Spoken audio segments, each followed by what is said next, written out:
है आप सभी का हमारे इस यूट्यूब चैनल पर। हम अध्याय शुरू करने वाले हैं अवकल समीकरण। इधर देखिए अवकल समीकरण आप शुरू करने वाले हैं। तो देखते हैं इसमें बोर्ड के क्वेश्चन कैसे बनते हैं। तो पहला जो टॉपिक है उसमें इस अवकल समीकरण में आपका है कोटि और घात। मतलब आपको इसमें बहुविकल्पी क्वेश्चन आते हैं कोटि घात से। आप क्वेश्चन में दिया जाएगा कोटि, हो सकता है आपसे कोटि पूछ ली जाए, हो सकता है आपसे घात पूछ ली जाए। तो जानते हैं कोटि और घात क्या है। तो आप कक्षा 11 में जैसे पढ़ के आए ना कि कोई भी समीकरण दिया होता था y बराबर इतना इतना इतना, उसका आपको अवकलन करना होता था। तो जब आप एक बार अवकलन किए मतलब उसकी कोटि 1 हो गई, आप 2 बार अवकलन किए उसकी कोटि 2 हो गई, आप जितनी बार अवकलन करते हैं उसकी कोटि वो होती है।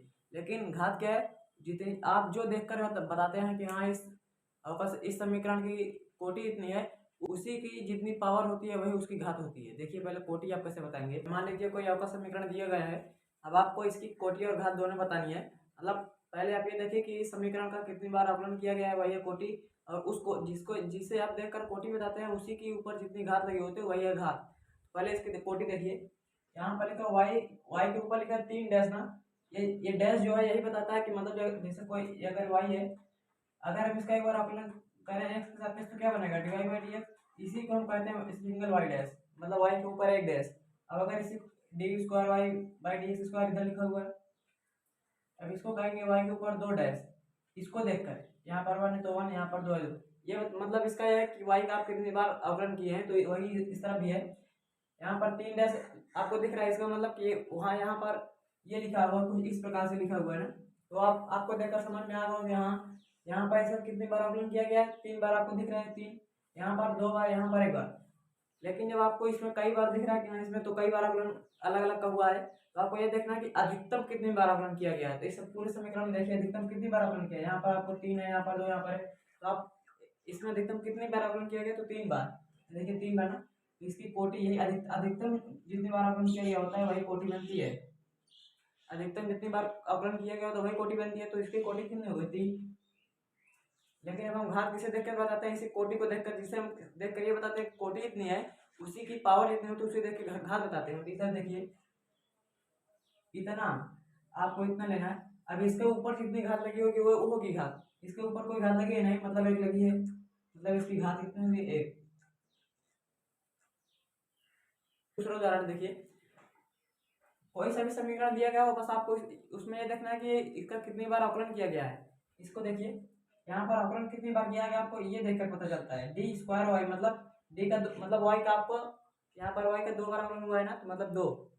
लेकिन अधिकतम देखना कि हाँ 2 के ऊपर भी कोई है क्या, हो सकता है यहाँ पर क्यूब हो सकता है कुछ इस प्रकार से सवाल दिए गए, तो आपको इसे देखकर नहीं चलना है। आपको देखना कि पूरे समीकरण में कहाँ अधिकतम कितनी बार अवकलन किया गया है। यहाँ पर तो सवाल इस प्रकार है, तो देखिए यहाँ पर अधिकतम कितनी बार अवकलन किया गया, 2 बार, ये दिख रहा है, तो इसकी कोटि हो गई 2। अब घात आप किसे बताते हैं, जिसे देखकर आप कोटि बताते हैं उसी को देखकर आप घात बताते हैं। देखिए हमने इसको देखकर कोटि बता दी 2, लेकिन हम देखते हैं इसका होल पावर कितना होगा, वो तो 3, इसकी घात भी कितनी हो गई 3। बस इसी प्रकार का कोटि घात। लेकिन केवल इतने से ही इसका मामला खत्म नहीं हो जाता, अभी तो पूरी चीजें बची हुई हैं जो बोर्ड में किस लेवल के सवाल आते हैं आपको दिखा रहा हूँ। लेकिन आप इधर देखिए कोटि में तो आपको कोई दिक्कत नहीं होगी, लेकिन जब घात आप बताने लगेंगे तो घात में फंसेंगे आप, क्योंकि ऐसे ऐसे केस बनाए ही जाते हैं बोर्ड में कि ये बच्चे फंस जाए। अब इस सवाल को देखिए, इसमें भी आपसे पूछा जा रहा है कोटि और घात आपको बतानी है। यहाँ पर देखिए आप एनसीईआरटी का सवाल है, यहाँ पर देखिए आप देखते ही पता लगा लेंगे, आप देखते ही ये जान गए होंगे यहाँ पर अधिकतम पावर 4 है, मतलब इस पूरे समीकरण का 4 बार अवकलन किया गया है। इसका मतलब कोटि तो आप देखते ही बता देंगे,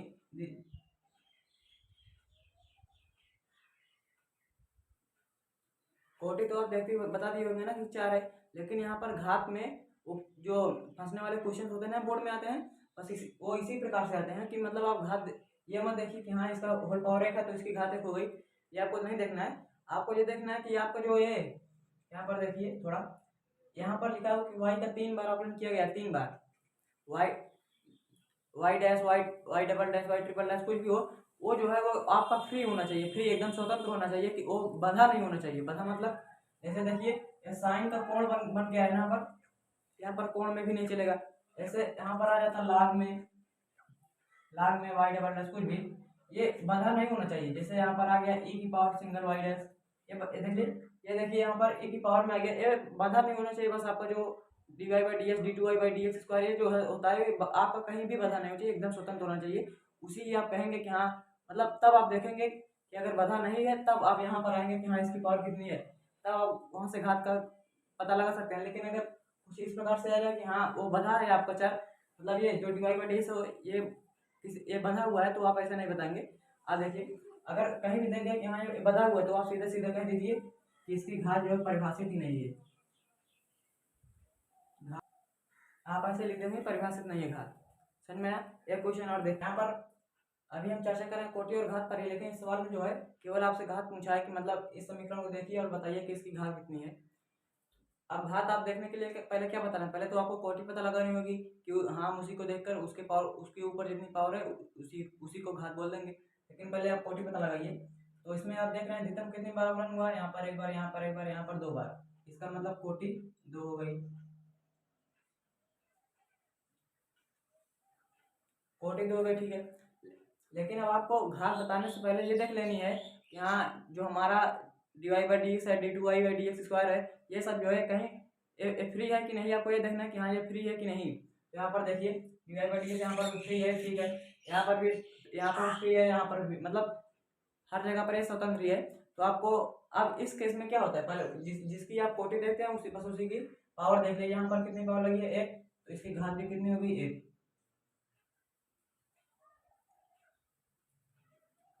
हमसे इस क्वेश्चन में केवल घात पूछा था, तो घात इससे कितनी हो गई, एक।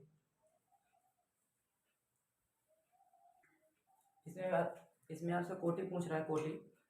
अब कोटि क्या है, कोटि के साथ साथ घात भी आपको बताना है। देखिए ये भी 2022 का ही सवाल है।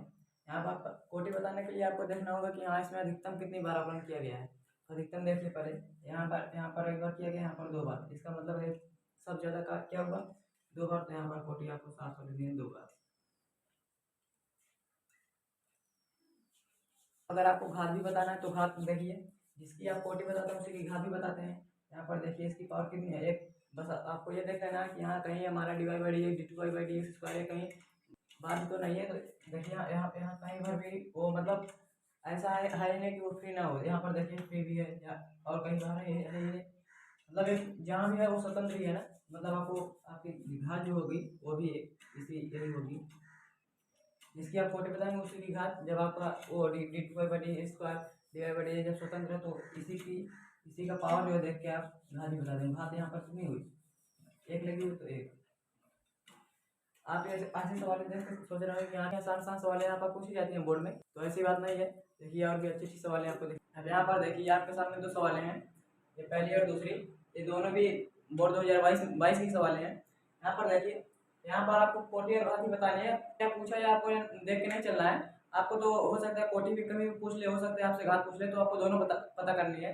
यहाँ पर देखिए आप इसे आप देखने के बाद कोटि तो आप पता लगा लेंगे, यहाँ इसकी कोटि कितनी है, दो है, क्योंकि अधिकतम बार अवकलन यहाँ पर एक हुआ है, यहाँ पर अधिकतम बार अवकलन दो हुआ है। मतलब हमें ये पता करना था कि अधिकतम कितनी बार अवकलन हुआ है, तो यहाँ पर एक बार हुआ है, यहाँ पर दो बार हुआ है। इसका मतलब जो अधिकतम हुआ मैक्सिमम हुआ वो दो है, तो कोटि हमारी दो हो गई। तो क्या आप ऐसे ही बता देंगे कि हाँ इसकी घात दे, इसकी पावर इतनी है, उस भाई घात बन जाएगी, तो यहाँ पर घात नहीं बनने वाली। आप जब आप देखेंगे तो ये पावर, यहाँ पर पावर इतनी है। आप देखिए यहाँ पर ध्यान दीजिए, यहाँ पर तो d square y by D x square स्वतंत्र है, आपका दिख रहा है। लेकिन यहाँ पर d Y by D x जो है स्वतंत्र है क्या, यहाँ पर देखिए तो होल स्क्वायर ठीक है, लेकिन उसके ऊपर देखिए पावर लगी हुई 3/2, ये स्वतंत्र नहीं है। पूरा पद जो है इसके ऊपर पावर लगी हुई 3/2, तो आपको इसे स्वतंत्र करना है, उसके बाद बताना है कि हाँ इसकी घात कितनी है। पहले इसे स्वतंत्र कैसे करेंगे, सोचे थोड़ी देर के लिए कि हाँ अगर आप दोनों पक्षों का होल स्क्वायर कर ले तो सवाल पर कोई फर्क नहीं पड़ेगा। स्क्वायर करके देखते हैं, अगर दोनों तरफ स्क्वायर करेंगे, दोनों तरफ ऐसे स्क्वायर करेंगे, इसका भी हम स्क्वायर करेंगे, ठीक है। अब इधर देखिए, अब इस तरफ जो है 2 से 2 कट जाएगा, यहाँ पर बचेगा होल क्यूब बचेगा, तो ये बन जाएगा ये 1, उसके बाद डिवाइड बाय ds का होल स्क्वायर, इसका जो है बन जाएगा प्लस b का होल क्यूब से समझ सकते हैं। यहाँ पर देखिए a प्लस b को होल क्यूब में आप तोड़ेंगे तो सारे पद जितने निकलेंगे इसमें सब स्वतंत्र ही रहेंगे, मतलब हाँ सारे पद स्वतंत्र हो गए, अब ठीक है। और इस तरफ देखिए, तो इस तरफ तो ठीक ही है, इसको आप आगे भी कर सकते हैं। तो अब आपको देखकर बताना है, मतलब जब पूरे पद आपके स्वतंत्र हो जाए तब आपको बताना है कि हाँ हमारे अब घात कितनी है। कोटि तो नहीं बदलने वाली, चाहे जितना यहाँ पर पावर लगाए कुछ भी लगाए, कोटि नहीं बदलने वाली, लेकिन घात जो है वो चेंज हो सकती है। यहाँ पर देखिए अभी तक घात हमारी एक नजर आ रही थी, लेकिन अब कितनी हो गई, 2। क्यों? क्योंकि अभी तक ये पद जो है ये वाला स्वतंत्र नहीं था। इसे स्वतंत्र आने पर जो है यहाँ पर देखिए इसकी घात कितनी आ गई, 2। यहाँ पर अब आपको ध्यान देना है कि घात इसकी 2 है। अब एक सवाल और भी है, नीचे इस तरफ देखिए, इसमें भी आपको कुछ भी पूछो बस आपको कोटि घात दोनों बतानी है। इस तरफ देखिए, कोटि बताने के लिए आपको कुछ नहीं चाहिए, केवल ये देखना है कि अधिकतम कितनी बार अवकलन किया गया है। यहाँ पर एक, यहाँ पर एक, यहाँ पर 2, मतलब कोटि हमारी 2 हो गई। लेकिन घात, अब बची बात घात की। तो घात बताने के लिए आपको ये देखना होता है कि dy by D s, d two Y by d square, ये सब जो पद होते हैं ये हमारे स्वतंत्र है कि नहीं। तो यहाँ पर देखिए ये तो स्वतंत्र है, ये भी स्वतंत्र है, लेकिन इसको देखिए स्वतंत्र है।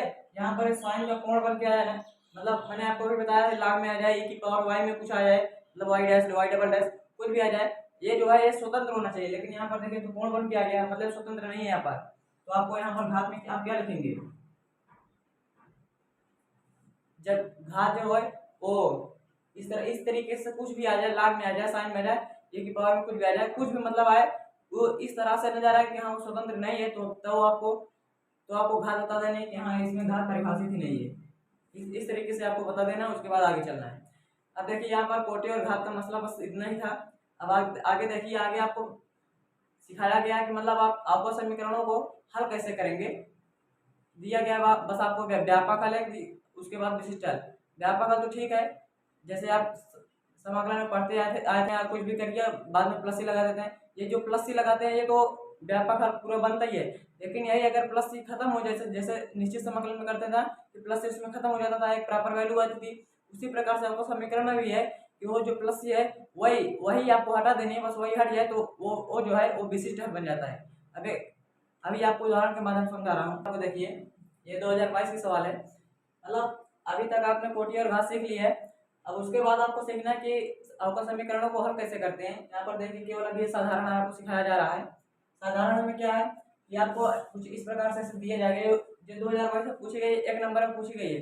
अब ये आप मत सोचिए कि हाँ एक नंबर में पूछी गई है, आपको हल करना आना चाहिए। हो सकता है ये सवाल 5 नंबर में पूछ लिया है, बस आपको हल करने आना चाहिए। यहाँ पर कैसे आप हल करें, अवकल समीकरण में समाकलन का यूज करना पड़ता है। कैसे, ये आपको जब डिवाइड बाई डी दिखे उस तरफ एक्स और वाई के टर्म दिखेगा ही, तो आपको जो वाई वाला है उसे वाई के पास और एक्स वाला जो उसे एक्स के पास लेकर जाना है। अब देखिए डीवाई लिखा, यहाँ पर देखिए डीवाई लिखा, मतलब यहाँ पर अभी वाई चाहिए, तो वाई इस तरफ है, मतलब बटे में इस तरफ आएगा तो इंटू में आएगा, यहाँ पर गुणे के साथ यहाँ पर आएगा, तो यहाँ पर आएगा वाई माइनस 2, ये हुआ। अब बराबर देखिए, अब ये यहाँ पर एक्स है, मतलब dx यहाँ पर इसको जो है एक्स के पास लेकर जाना है, तो एक्स के पास लेकर चलिए, एक्स प्लस 1 यहाँ पर ठीक है। अब dx को इधर लाएंगे तो इंटू में आ जाएगा, इंटू में। अब देखिए y के पास चला गया और x के पास चला है ना।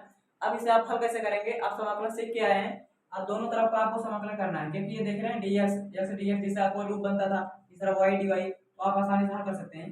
अब देखिए अब इसे आप कैसे हल करेंगे, पहले इसे अंदर तोड़िए, ये बनेगा y dy माइनस 2 तो बाहर हो गया क्योंकि कांस्टेंट है, आगे dy, ये बना अंदर x dx plus integral dx, ये इतना बना। अब आगे से आप हल कर सकते हैं, y के सापेक्ष y का अवकलन क्या होगा, y स्क्वायर बाई 2 माइनस इधर 2 कांस्टेंट है बाहर। अब इंटीग्रल dy क्या होता है y, तो y आपको लिख देनी है। यहाँ पर देखिए x के सापेक्ष x का समाकलन क्या होगा, x स्क्वायर बाई 2 प्लस अब dx का समाकलन x, अब आप यहाँ पर प्लस सी लगा सकते हैं। बस इतना सा हो गया आपका आंसर। आपसे थोड़ा सही क्रम में लाना चाहें तो इस तरफ से लाइए, वाई स्क्वायर बाई 2 माइनस का एक्स स्क्वायर बाई 2 माइनस का 2y माइनस का x बराबर c, ये हो गया आपका आंसर। अब देखिए अगली सवाल, इस सवाल को देखिए, यूपी बोर्ड 2008 की है। यहाँ पर लिखा हुआ divide by d sine x into sine y. अब आपको ये केवल साधारण हल चल रहा है ना, इसमें आपको कुछ नहीं करना, केवल एक्स को डीएस के पास ले जाना है और डीवाई को वाई के यहाँ पर ले चलिए। यहाँ पर डीवाई है पहले, मतलब डीवाई है तो डीवाई, अब dy के पास कौन आएगा, जिसमें y होगा, मतलब साइन y यहाँ पर दिख रहा है तो साइन y। अब यहाँ पर इंटू में है, मतलब इस तरफ आएगा तो बटे में, तो अपान में आएगा साइन y। इस तरफ बचा साइन x।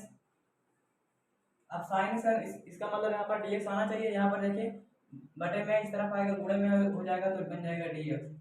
अब जब आप y को dy की तरफ और dx को x की तरफ ले जाएं, उसके बाद क्या करना होता है, समाकलन। तो आपको सिंपल समाकलन कर देना है यहाँ पर इस तरह से।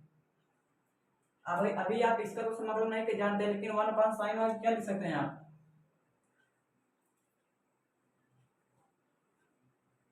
से कोई लिख सकते हैं ना, तो बस आपको उसे बनाना है।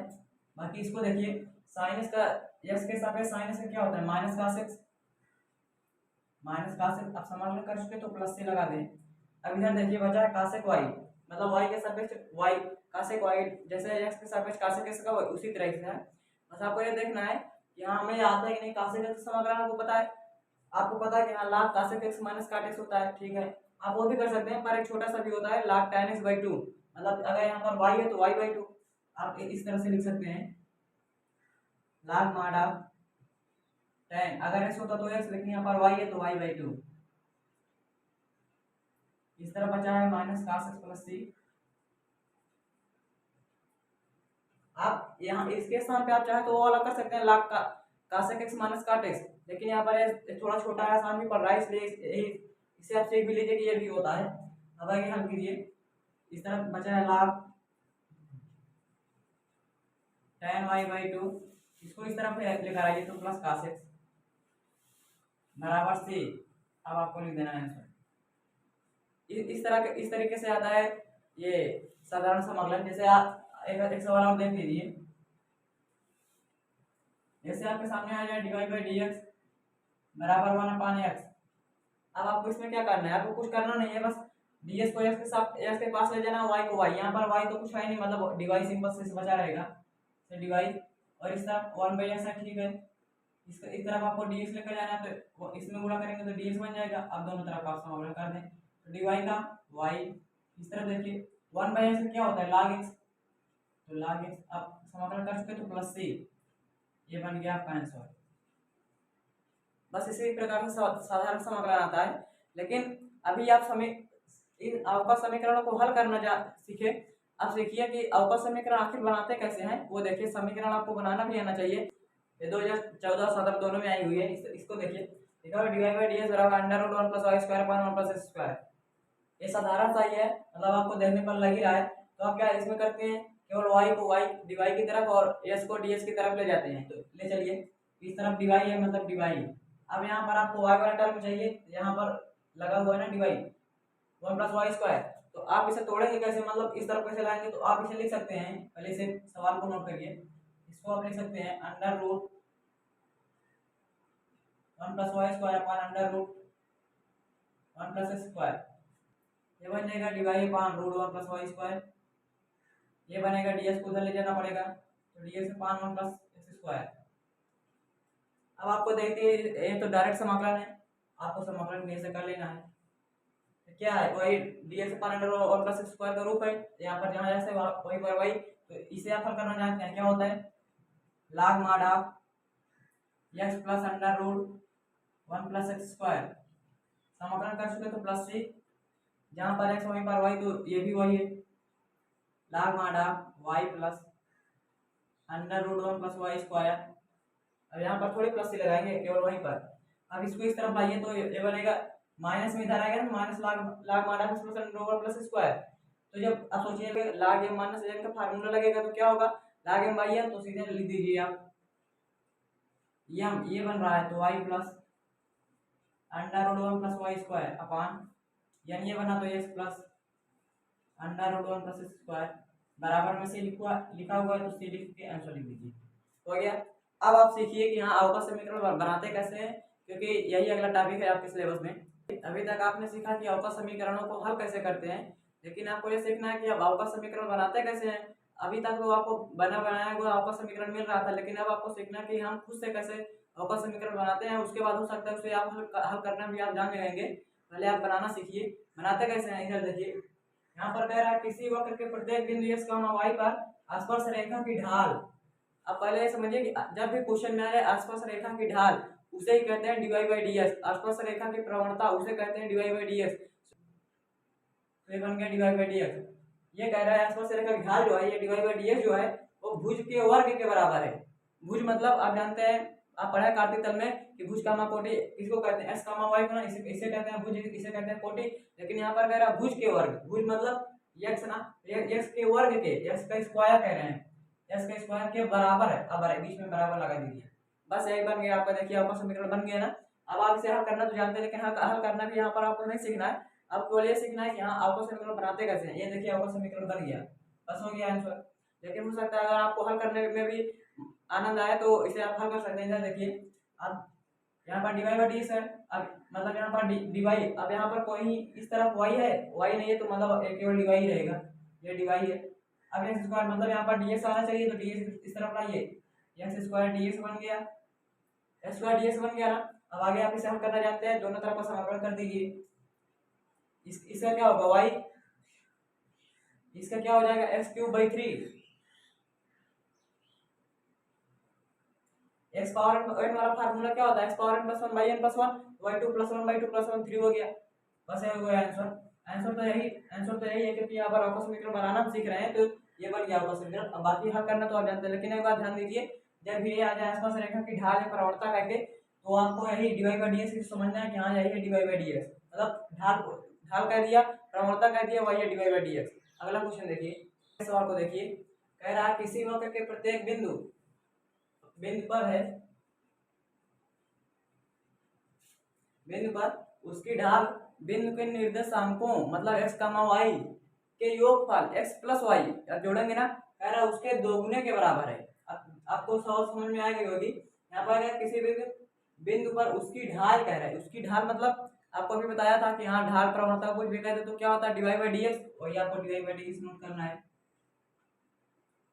अब ये जो है अभी कुछ कहा नहीं है, कह रहा ये ढाल जो है, ढाल अब यहाँ से पढ़िए ढाल, उसके बिंदु के निर्देशांकों, अब बिंदु के निर्देशांक क्या होंगे x, y, ठीक है, x, y के योगफल मतलब दोनों को जोड़ना है, x प्लस वाई का दुगुना, मतलब इस तरह कैसे कह सकते हैं आप, इस तरीके से कि दोगुना किसका, योगफल का, किसके निर्देशांक के, उस निर्देशांकों के मतलब निर्देशांक x, y है, इसका योग कह रहा है, इसका योग मतलब x प्लस वाई, उसका कह रहा है दोगुना, तो दोगुना के बराबर है, तो आप बराबर कर दीजिए, बस बन गया आपका अवकल समीकरण। इस सवाल को देखिए, यहाँ पर भी आपको अवकल समीकरण बनाना ही है, क्योंकि हम पढ़ ही रहे हैं अवकल समीकरण बनाना। अब देखिए कैसे बनाया जाता है, पहले सवाल को तो पढ़िए। लिखा हुआ है ए और बी के समस्त मानों के लिए समीकरण y बराबर a sin x plus b cos x का अवकल समीकरण आपको बनाना है। समझ में आया? अब देखिए, जब आपको अवकल समीकरण बनाना है तो आप बनाएंगे कैसे, पहले तो जो समीकरण दिया हुआ है उसे आपको नोट कर लेना है, वापस से लिख लीजिए यहाँ पर a sin x plus b cos x,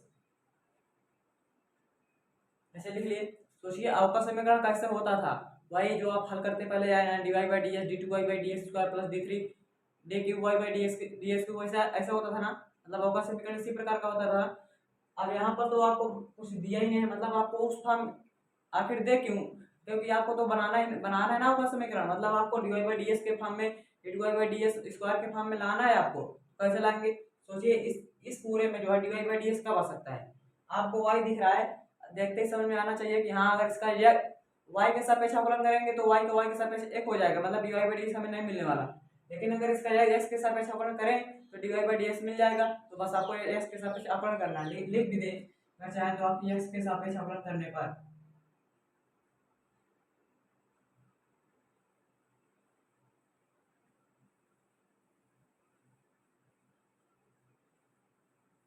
ऐसे लिख के आपको आगे बढ़ना है। आप सोचिए जब ये आप x के सापेक्ष अवकलन कर रहे हैं तो y का x के सापेक्ष अवकलन कितना होगा, dy बाई डी एक्स, बन गया ना dy बाई डी एक्स। आगे देखिए a कांस्टेंट है, अब sin x का x के सापेक्ष cos x, ये बन गया cos x, प्लस है तो प्लस लगाइए, b भी इसमें कांस्टेंट है तो b भी बाहर होता है, माइनस का sin x तो इनटू में माइनस का sin x हो गया। इसे और देखिए, ये बन रहा है dy बाई डी एक्स बराबर a cos x। अब यहाँ पर प्लस नहीं है, देखिए प्लस माइनस गुणा क्या हो गया माइनस, तो माइनस का b sin x, ये बन गया। अभी लेकिन देखिए आपको ए और बी के समस्त मानों के लिए निकालना है। इसका मतलब ए और बी के समस्त मानों, इसका मतलब क्या हुआ पहले समझिए। ए और बी के समस्त मान मतलब आपको अवकल समीकरण बनाना है, उसमें से ए और बी जो चार अचर दिख रहे हैं ना आपको, अचर, इन सबको हटा देना है बिल्कुल से। तो सोचिए हटेंगे कैसे, पहले ये हटेंगे कैसे ये जानने, इससे पहले ये जानना जरूरी है कि इसको हम और कहाँ तक आगे बढ़ाएंगे। तो ये जानिए इसमें जितने अचर रहेंगे, इसमें कितने अचर हैं, एक दो, दो है। इसका मतलब है कि हमें इस समीकरण का 2 बार अवकलन करना है। अभी देखिए हमने यहाँ पर एक बार अवकलन किया है, इसका मतलब हमें अभी एक बार और अवकलन करना पड़ेगा। तो एक बार अवकलन करिए, उसके बाद देखना है आपको, करिए। dy बाई डी एस का एक बार अवकलन करें तो क्या होगा, d2y by D s square, ये बन गया। अब देखिए ए कांस्टेंट है तो ए बार, लेकिन काश का अवकलन क्या होगा, minus sine x, minus sine x, minus लगा रहना। बी कांस्टेंट तो बी बार, साइन एक्स का अवकलन क्या होगा, कास एक्स, तो कास एक्स। इसको और हल करिए, d square y by D x square. यहाँ पर देखिए माइनस माइनस दोनों में दिख रहा है ना, मतलब माइनस को आप कॉमन ले सकते हैं, तो कॉमन ले लीजिए। यहाँ बना ए साइन एक्स प्लस, अब बचेगा, अब हो गया बी कास एक्स।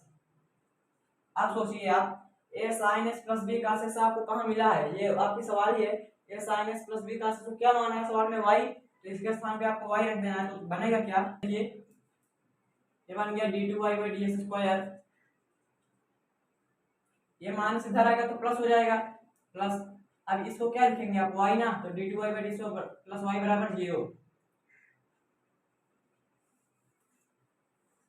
ये देखिए बन गया ना आपका अवकल समीकरण। इसी को तो कहते थे अवकल समीकरण, मतलब आपका अवकल समीकरण बन गया है। आपको इसी तरीके से और भी सवाल आपको खुद से हल करनी है।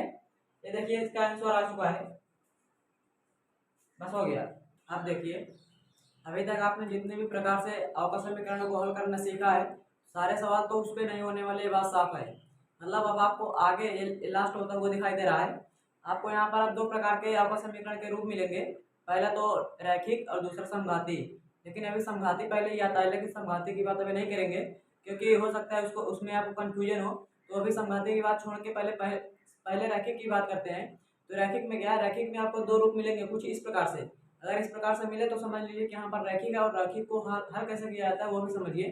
पहले रूप देखिए, इसके 2 रूप हैं। यहाँ पर देखिए d Y by D s plus p y बराबर क्यों, अगर इस तरह का रूप आपको दिखे, d Y by D s plus p y बराबर क्यों, जहाँ पे जो है पी और क्यू जो एक्स के फलन है, एक्स के मतलब पी और क्यू जो है वो एक्स के फॉर्म में रहेंगे।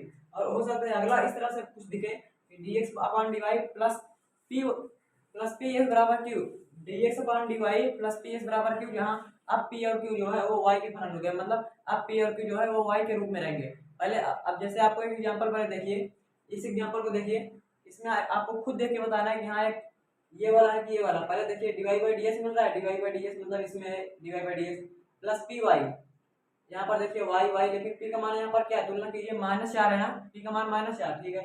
आगे क्यों, ये भी देखिए एक्स का ही फलन है, e की पावर x, मतलब ये पहला वाला ही है। तो पहले वाला रूप मतलब 2 में से कोई भी एक सा रूप हो सकता है। उसके बाद आपको उन दो रूपों में से कोई भी आपको एक रूप मिलेगा, उसको आपको हल कैसे करना है ये समझिए। सबसे पहले यहाँ पर एक बात समझिए, इसमें होता है समाकल गुणांक। जैसे आप अवकलन में पढ़ चुके हैं अवकल गुणांक, वैसे ही यहाँ पर होता है समाकल गुणांक। समाकल गुणांक कैसे, आइए प्रयोग आगे इसके हल में होने वाला है। तो आइए कैसे निकालेंगे, सीधे फार्मूला e की पावर इंटीग्रल p ऐसे लिख लेंगे। अब अगर p को आपको देखना, अगर x का फलन है तो dx, अगर y का है तो dy। यहाँ पर देखिए p किसका रूप है, p और q जो है x के फलन है, क्योंकि ये वाला रूप बन रहा है। यहाँ पर देखिए की पावर x, मतलब यहाँ पर q है, यहाँ पर p जो है वो भी x का ही फलन होगा, तभी तो ये वाला रूप बनेगा नो। अब आगे देखिए यहाँ पर मतलब p आ गया। अब आपको x का फलन p समझ में आ गया कि p जो है x का फलन है, यहाँ पर मतलब ds आएगा। अब यहाँ पर आप ds लिख दीजिए। इस तरीके से आप यहाँ पर आई निकाल सकते हैं। इसको हल भी करना है आगे। आई बराबर क्या निकलेगा, e की पावर p का मान कितना है, यहाँ पर देखिए -4 है, तो -4 रख दीजिए, माइनस को आप बाहर कर लीजिए, -4 उसके बाद dx ऐसे कर सकते हैं। अब आगे देखिए माइनस e की पावर, ये कितना हो गया -4, बाहर हो गया ds का x, मतलब e की पावर -4x। समझ में आया, आप ऐसे आसानी से कर सकते हैं ना, मतलब 4 तो कांस्टेंट है, इससे बाहर, उसके बाद इंटीग्रल ds क्या होगा x, अब यहाँ पर आपको प्लस से नहीं लगाना है, मतलब ऐसी गलती आपको नहीं करनी है, बस आपको आई एफ निकालना है। आई एफ हमारा निकाला है, ये देखिए। अब आई एफ का यूज कहाँ करेंगे तो ये भी समझिए। आई एफ का यूज आप कहाँ करेंगे, आप एकदम अवकल समीकरण को बना लिए हैं, बस आपको हल ही हल करना है। कैसा हल करेंगे उसको देखिए।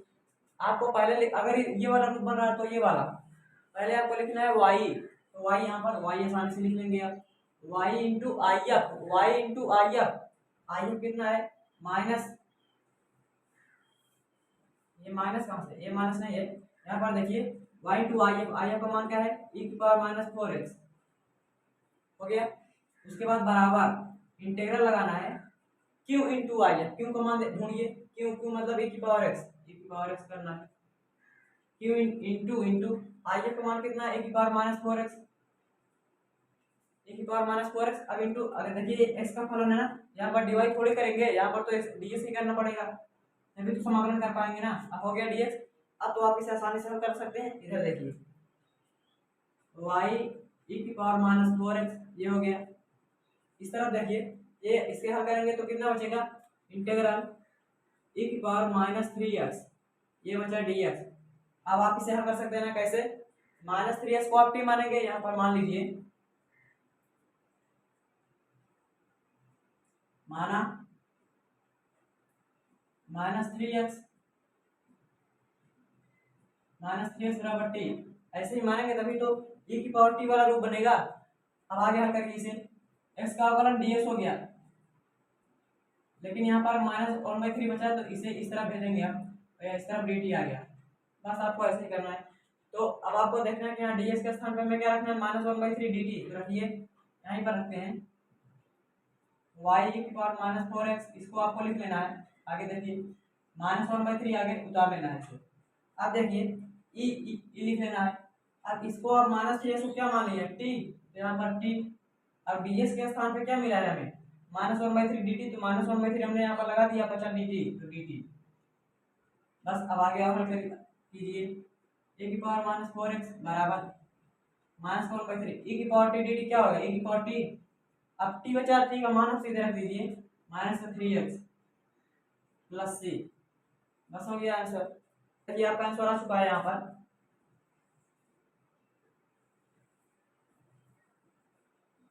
इस तरह का कुछ आंसर आएगा। अगर कब, जब ये वाला रूप अभी हमने आपको सिखाया, अगर ये वाला रूप बनेगा, कुछ कुछ सवालों में ये वाला रूप भी बनता है, तो इसी कैटेगरी की एक सवाल आपको दिखाता हूँ। इस सवाल को देखिए, यहाँ पर ये आप पहले सवाल पढ़ लीजिए। अब ये तो आपको जो है रैखिक में जो दो हमने रूप सिखाए उसमें से कोई भी नजर नहीं आ रहा, तो ठीक है, लेकिन वहां तक आपको इसे लेकर चलना है। वहां पर मिलता था आपको D Y by D S या फिर D x upon D Y, तो पहले इसे बनाइए, D Y by D X में तोड़िए, ये D Y by D S बनाएगा, फिर D x upon D Y, तो पहले आप इसे D Y by D X ही बनाइए। चलिए यूज करिए यहाँ पर वाई डी एक्स, इसको उस तरफ ले जाएगा तो प्लस हो जाएगा, मतलब x plus 2y square d y हो गया। अब यहाँ से हमें क्या निकालना है, d Y by D x, पहले डी वाई इस डी एस को उस तरफ ले जाना है, तो d Y by D x बनेगा। लेकिन अब बचा इस तरफ ना y के लिए, तो y अपान ये वाला, ये इधर आएगा ना, x प्लस 2y स्क्वायर।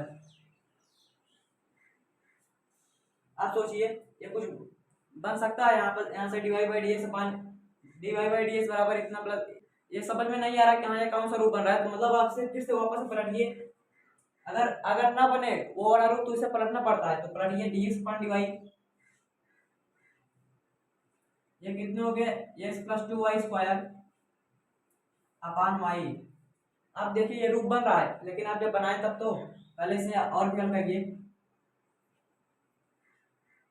अब देखिए इस y को जो है आप अलग अलग कर सकते हैं ना दोनों के बटे में, तो इसको हल करेंगे तो एक्स अपान वाई।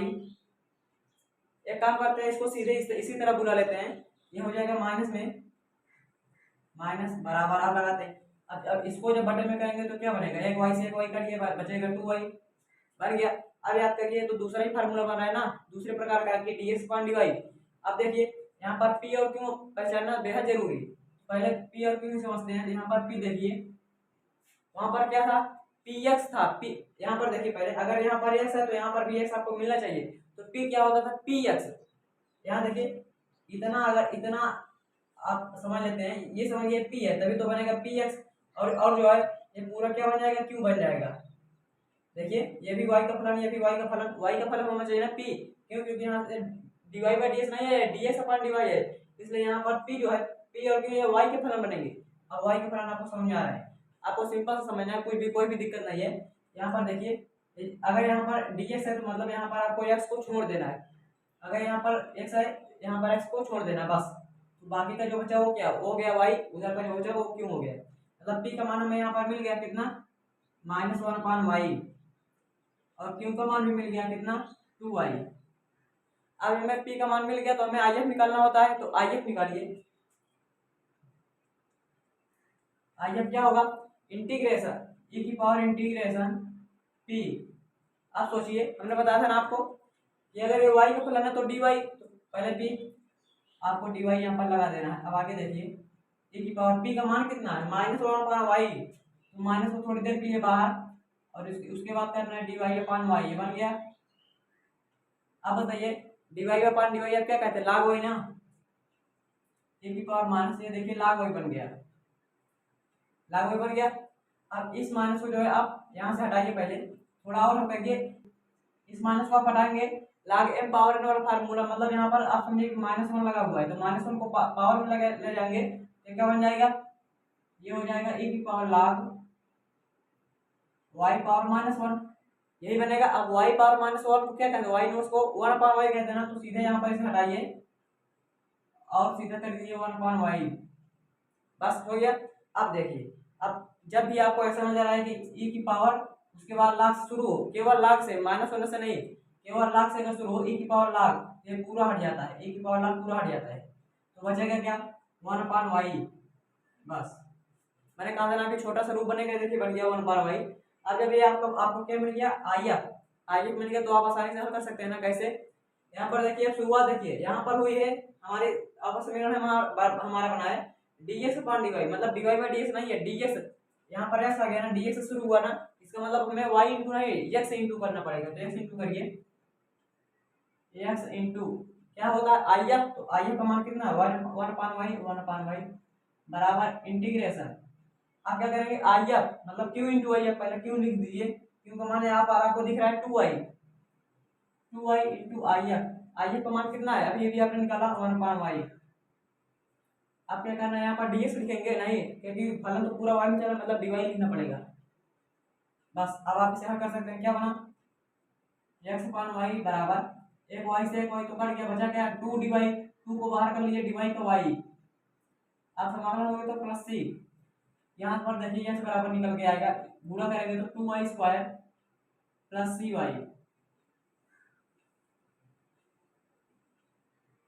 बस हो गया, ये हो गया आपका आंसर। अभी इस सवाल को देखिए, इसे आपको खुद से करना है, देखिए यूपी बोर्ड 2022 का सवाल है। बस इसमें खास बात क्या है कि आप इसे तो पहले पहचान लेंगे कि हाँ ये वाला रूप जो है ये टाइप 1 का बन रहा है कि टाइप 2 का, उसे पहचान, पहले बात तो आप पहचान लीजिए। अभी ये लिखा हुआ dy by D s plus y cot है, इसका मतलब वही पहला वाला लगाइए, यहाँ पर y मिला, इसका मतलब यहाँ पर y को छोड़ना है। अब देखिए p काट x, उसके बाद पूरा x, मतलब p और q देखिए दोनों x के ही फलन निकल के आए ना, इसका मतलब यहाँ पर टाइप 1 ही काम कर रहा है, तो बस आपको मिल गया कि टाइप 1 काम कर रहा है, तो आगे का फार्मूला आप सीधा लगा के हल करिए।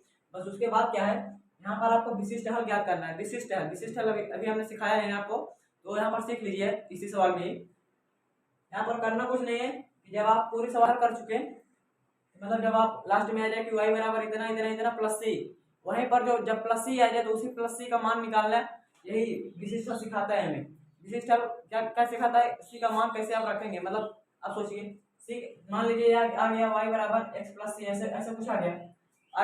अब यहाँ पर आपको दो मान दिए हुए है x और y का, आपको y का मान 0 रख देना है, बराबर x का मान दिया है π/2, तो π/2 प्लस सी। अब यहाँ से आपको सी का मान एक निकल गया ना, -π/2 निकल के आ गया ना, वही सी का मान आपको रख देना है, बस और कुछ नहीं है। यहाँ सी का मान जो निकले कब निकलेगा, जब x और y का आप मान रखेंगे, तो वही सी का मान निकलेगा, वही आपको वापस उस इक्वेशन में रख देनी है, बस वही जो बनेगा वही आपका आंसर हो जाएगा।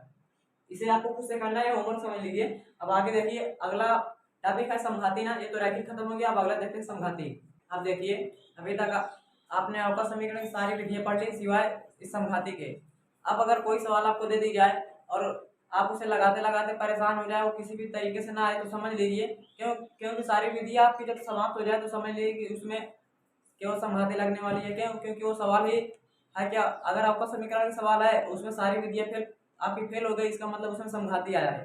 बस आपको समघाती में करना क्या है, समघाती अपने पहचानना सीख लेना। पहले आपको लगाना है कि हाँ, पहले साधारण सीखना है कि साधारण से हल हो जा रहा है क्या, अगर नहीं तो फिर आपको रैखिक लगाना है, रैखिक से नहीं हो रही तो समझ लीजिए कि उसमें समघाती लगाना पड़ेगा। समघाती में क्या करना पड़ेगा, आपको कुछ नहीं, एक मानना पड़ता है y बराबर वी एक्स, अगर इससे काम नहीं बन रहा तो मानना पड़ेगा आपको x बराबर वी वाई। बस यही दो काम करना है। उसके बाद अब आप समाकलन में जानते हैं जिसको मानो उसका आकलन करना पड़ता है, तो y के इसमें भी आकलन करें, इसमें x का आकलन करना पड़ेगा।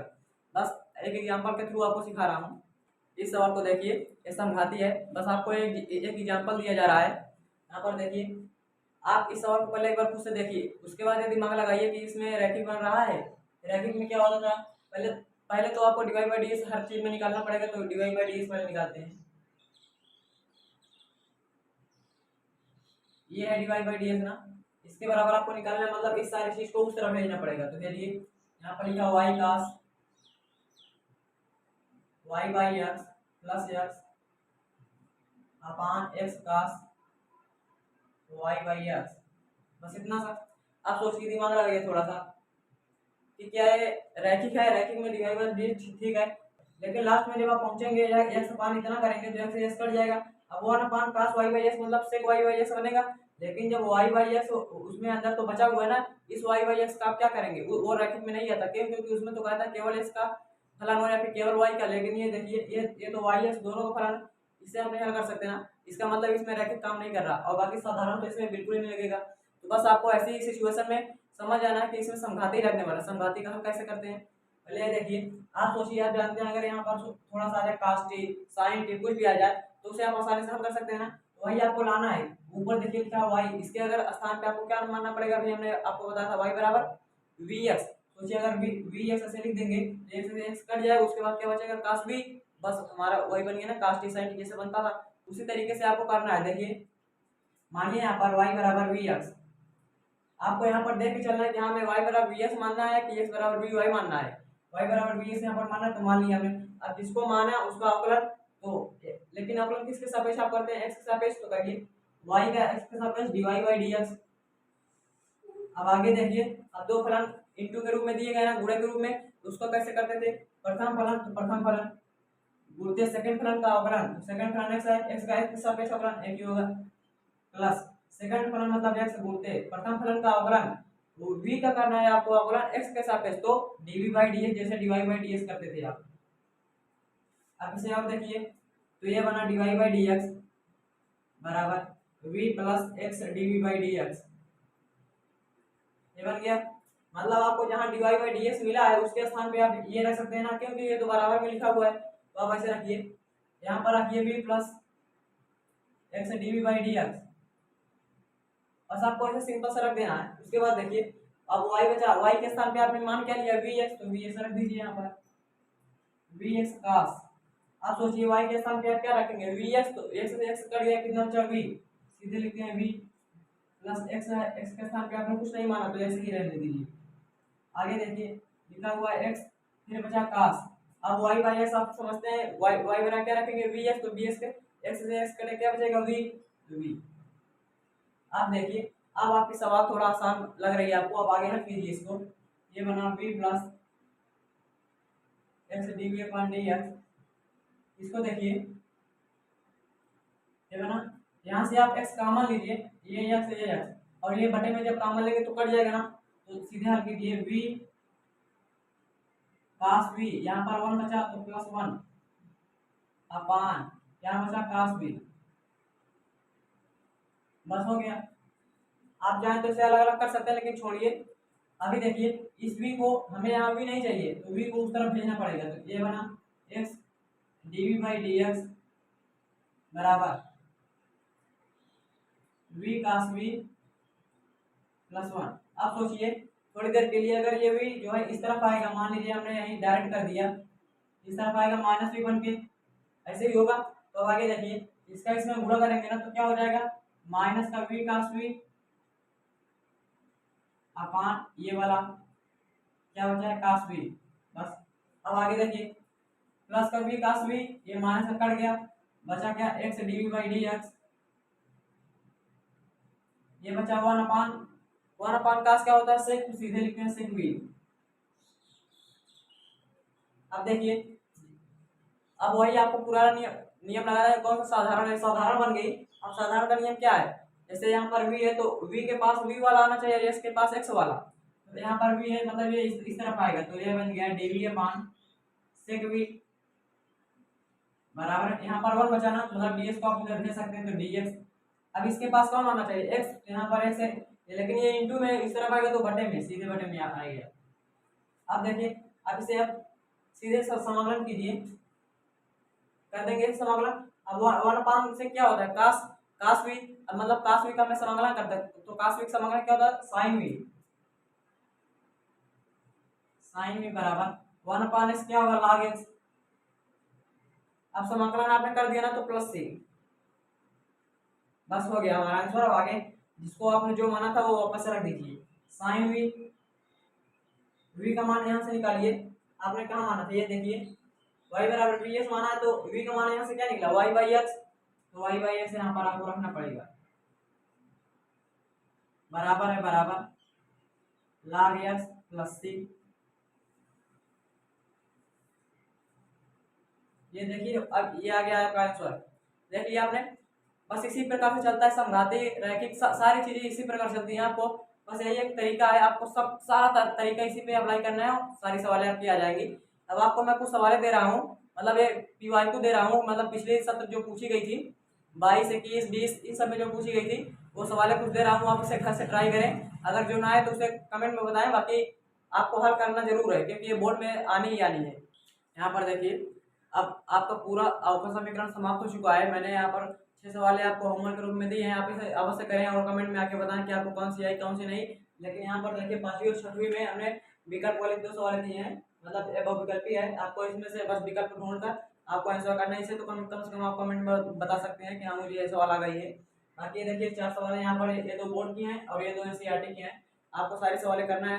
पूरा सेशन अगर अच्छा लगा हो तो वीडियो को लाइक करें और चैनल को सब्सक्राइब नहीं किए हैं तो अभी तक कर लें।